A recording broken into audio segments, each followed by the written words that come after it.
used to control our properties in that we have portals for the owners and also for the tenants.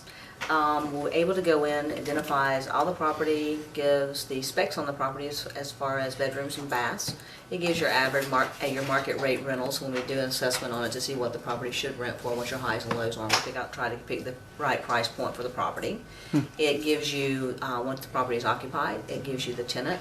It tells you the move-in dates. It gives you all their contact info, whether it's phone and or email. And then it also tells you the lease terms. It lets you know how long the lease runs and when it expires. That way within 30 days, we can always, 30 to 60 days, we call before the lease expires to see if they want to renew the lease. If they do, we reschedule an inspection to go in and do the inspection and then also the renewal addendum to the lease. It also gives the owners financials. Basically, it shows the owners, it gives us their accounts, how they want the money deposited, whether they want it done through the ACH process, whether they want it the check just mailed to them or deposited in the bank. It tells the, again, the status of the property, which is, is it vacant, is it rented, when will if it needs repairs, when will the repairs be done, so we can get it back into the market and be able to rent it. It gives, again, the rental information, just showing what the application fee is and what the security deposit is for the property. It shows you how the property, what days the rents are due, which rents are due on the 1st, but we do give a grace period through the 5th. So anything before the 5th is not considered late, anything after the 5th is considered late. It shows a maintenance limit if we handle the repairs for the investors, which we usually do out of country. We set a maintenance limit, which is an escrow that we put up for maintenance. So usually we try to have it, especially for out of country, at least $300 to cover any repairs that will fall into place. It gives the marketed information. If the property was to be marketed because it's vacant, it shows that it is posted to our website. It shows it's posted to the internet. It shows if it's posted to ListHub is one of the sources that we use, Craigslist. It gives us information. It also shows where all your monies are held.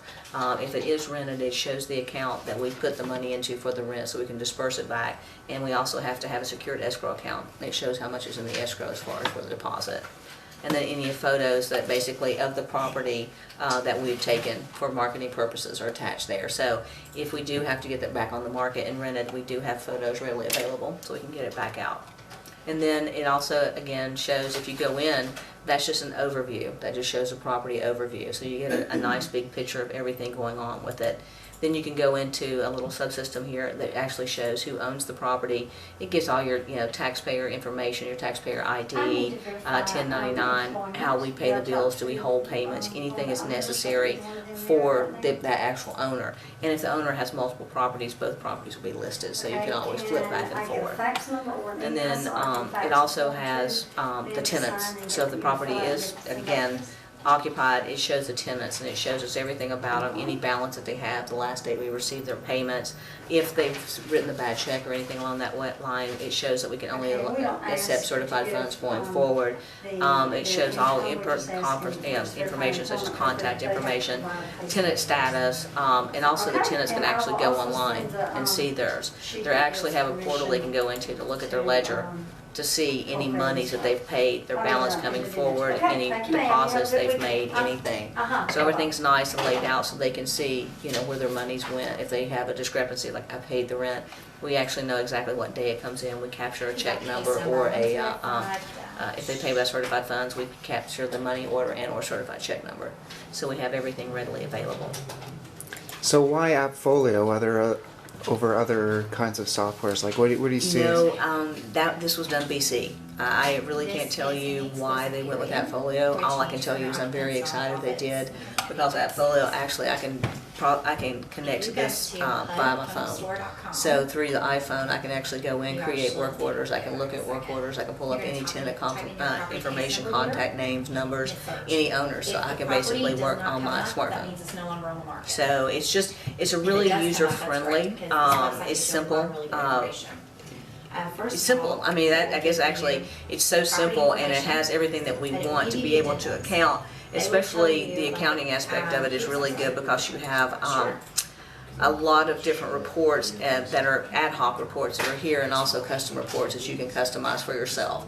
So this is used a lot, I'm sure, in apartments, rentals also, but it can also be used in single family dwellings like we do. So the majority individual owners.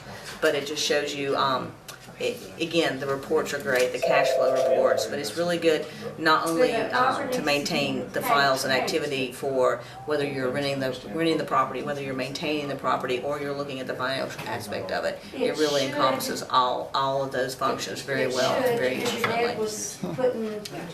Let me ask you.